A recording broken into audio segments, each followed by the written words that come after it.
Hello friends, welcome to pebbles. మన నేటికి చేయబోయేది వంజరం చాంప పులుసు. చాంప పులుసులో మన నేటికి మామిడికాయ వేసి చేయబోతాము. చాంప పులుసు చూసినంట మెంతులు, సోంపు, జీలకర్ర ఇది మూడు చాలా ముఖ్యం.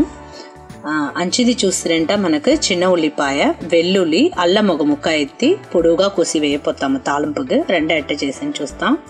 చాంప వచ్చి నేను ఉప్పు, పసుపు రెండు వేసి బాగా పెసరి పెట్టి ఉండాను. ఇది వచ్చి మనం కడుకుంటా. ఇది వచ్చి ఐస్ చాంప వల్ల మన పులుసు పెడుతుందా బాగుండు, వేయించుతా బాగుండదు.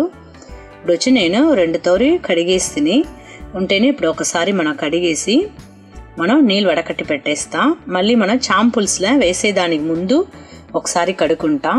ఇప్పుడు వచ్చి మనకి చాంప ఆ వాసన లేకుండా ఉండాలంట మనం మిరియాల దుమ్ము కూడా వేసి కడుక్కొచ్చును.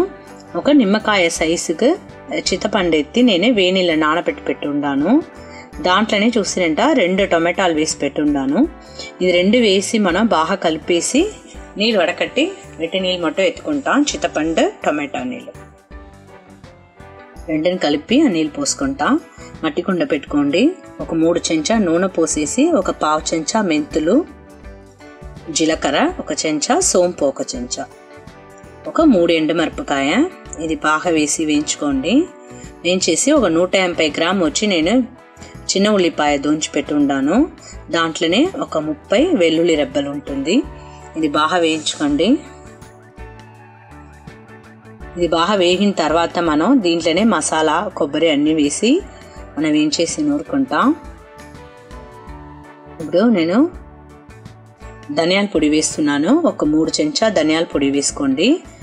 2 చెంచా మిరప్పొడి వేసుకోండి.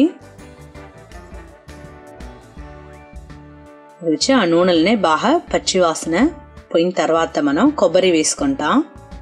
తురిమిన కొబ్బరి వేసి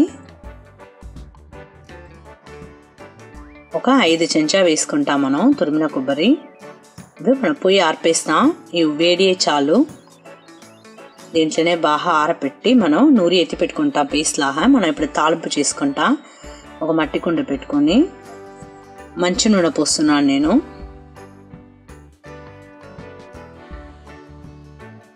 ఒక 3/4 చెంచా ఆవాలు వేసుకోండి. ఆవాలు పగిలిన తర్వాత మన కరివేపాకు వేసుకుంటాం. మళ్ళీ నేను పెద్ద ఉల్లిపాయ ఒకటి వేస్తున్నాను. చిన్న ఉల్లిపాయ ఉంటా కూడా మనం వేసుకోవచ్చును. చిన్న ఉల్లిపాయదా మనం వేయించి నూరి ఎత్తి పెట్టుకుపోతాము. అల్లం ఒక ముక్క ఎత్తి పొడువుగా కోసి తాలింపుకు వేసి ఉండాను. ఒక మామిడికాయ వేస్తున్నాను. ఇది బాగా వేయించేసి ఒక 2 నిమిషాలు ఇది వేగని మనం పేస్ట్ నూరి పెట్టి ఉండాము. చిన్న ఉల్లిపాయ, వెల్లుల్లి, కొబ్బరి, దీంతో కొద్దిగా మనం మసాలా, సోంపు, జీలకర్ర అన్నీ వేసి నూరి ఎత్తి పెట్టి ఉంటాను. చూసినంట చింతపండు, టొమాటో ఇది 2 కలిపి నీళ్ళు వచ్చి బాగా మనం వడకట్టి ఎత్తి పెట్టుకోవచ్చు. టొమాటోలు వచ్చి మనం అట్నే డైరెక్ట్గా కూడా కట్ చేసి వేసుకోవచ్చు. 2 విధంగా చేయవచ్చు. లేదంటే చింతపండుల మనం కలిపి కూడా పోసుకోవచ్చును. బాగా ఈ విధంగా పోసుకోండి. ఇది వచ్చి ఒక 2 నిమిషాలు బాగా తెల్లని. దీనికి సరిపడిన ఉప్పు వేసుకోండి.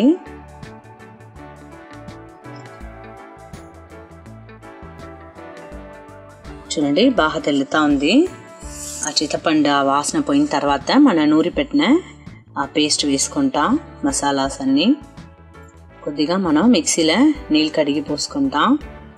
నేను వచ్చి చింతపండు వచ్చి మామిడికాయ వేసిన వల్ల తక్కువగా వేసి ఉండాను. మామిడికాయ వేయలేదంట చింతపండు ఎక్కువగా వేసుకోవచ్చును.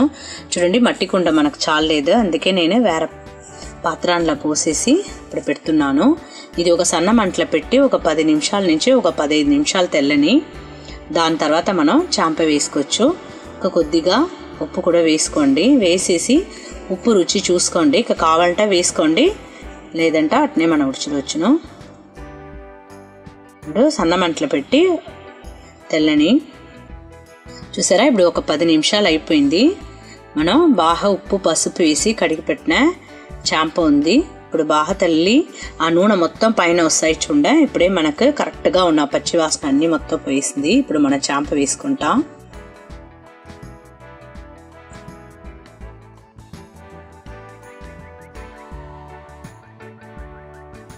బాగా శుభ్రంగా కడిగి ఉంటాను చాంపు.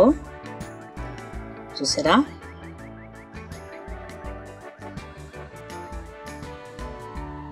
వంజరం చాంపు.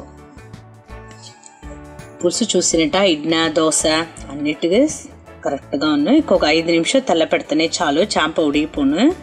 రుచి అయిన వంజర చాంపల పులుసు రెడీ.